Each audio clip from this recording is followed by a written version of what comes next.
Hi folks, welcome back to the Horde. Welcome to Friday, and God, next weekend puts us into September. Is that not scary? Yeah, Harvey's got a lot of work to do.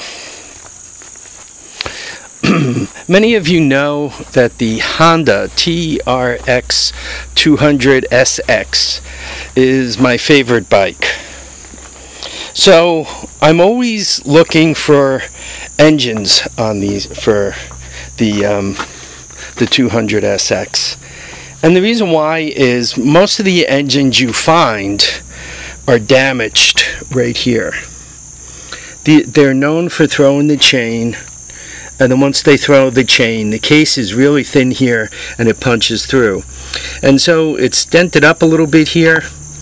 It is not leaking any oil, and you could take a look at the couple of teeth missing here.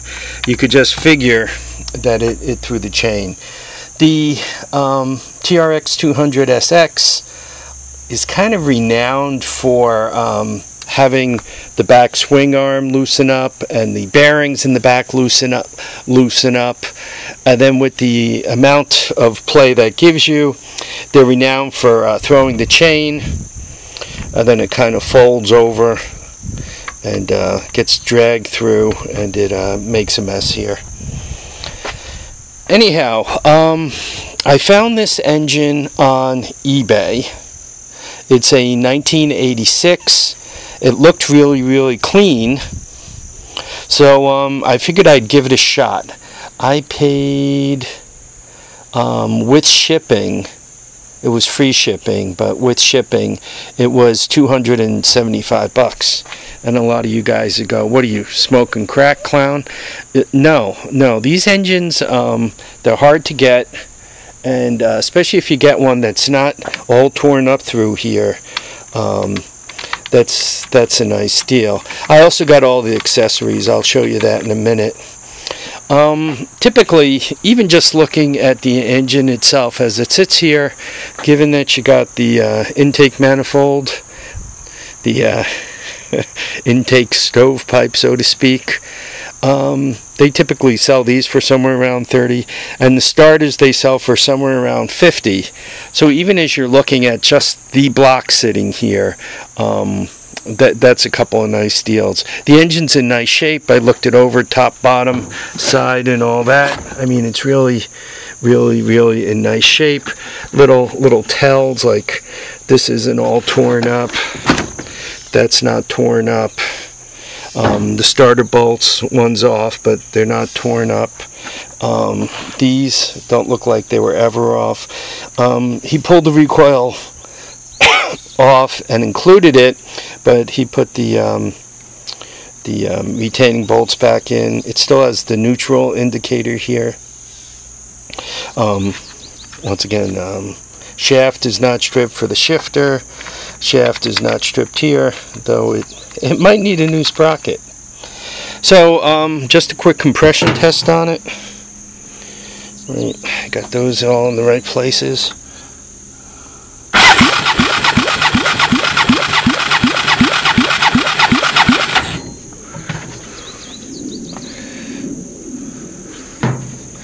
I was getting closer to 150 the first time I tested it.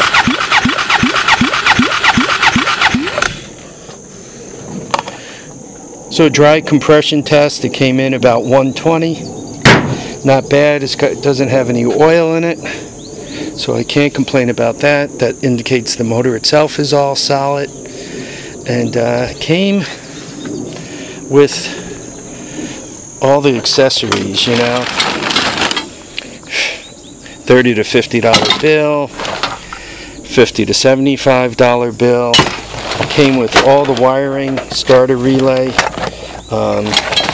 shifter, $10 to $20 bill, a couple of carburetors, one China carb, one OEM carb, a Kevin. Came with the throttle, including the needle. This looks like it's off a China one.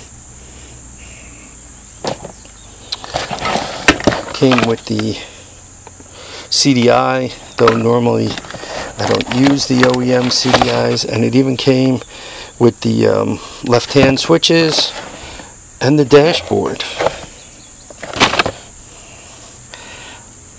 Not bad for $275 bucks. Oh, voltage regulator.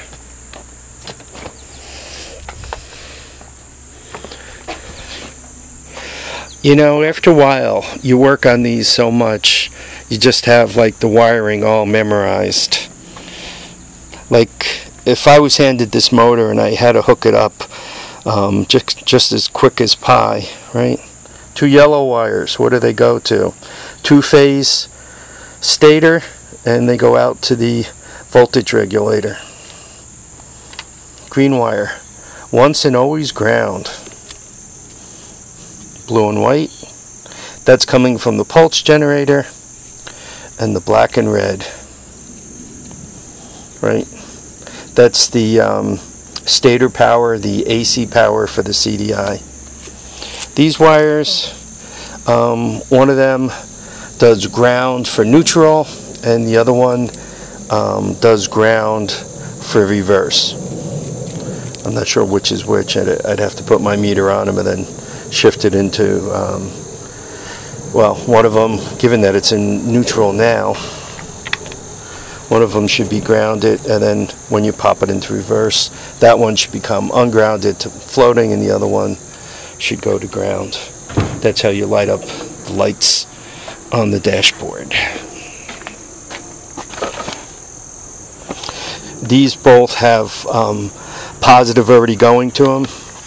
And what you do is, to get the reverse light on, you ground it through that wire I showed you on the engine. To get the neutral light on, you ground it through the other wire I showed you on the engine. So I'm happy. Harvey loves getting a good deal on this. Me buying up these engines whenever I see them at a good price it's similar to like Musty One grabbing the Volkswagen engine. There's only so many of them out there, and you know,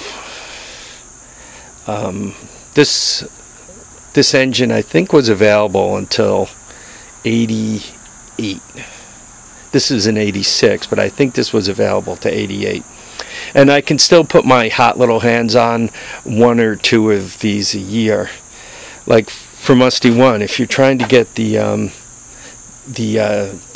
heads off of Volkswagen made in Germany, you know, the old 1600s or whatever, you know, there's only so many out there. There's only so many hordes where somebody has one and you get it. And in my case, I not only got the heads, but I got all the accessories, the heater boxes and everything else, if it was the equivalent.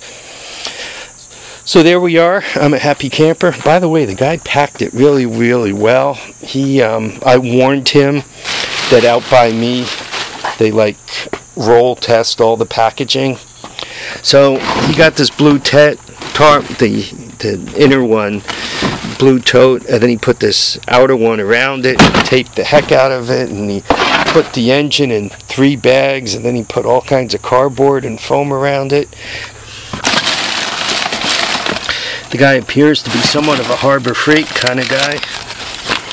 I think did he give me good coupons? Oh, nope, they expired in May. So there we are. They have, this engine is from NE, right? That's Nebraska. There we go. So a nice new engine for the Horde.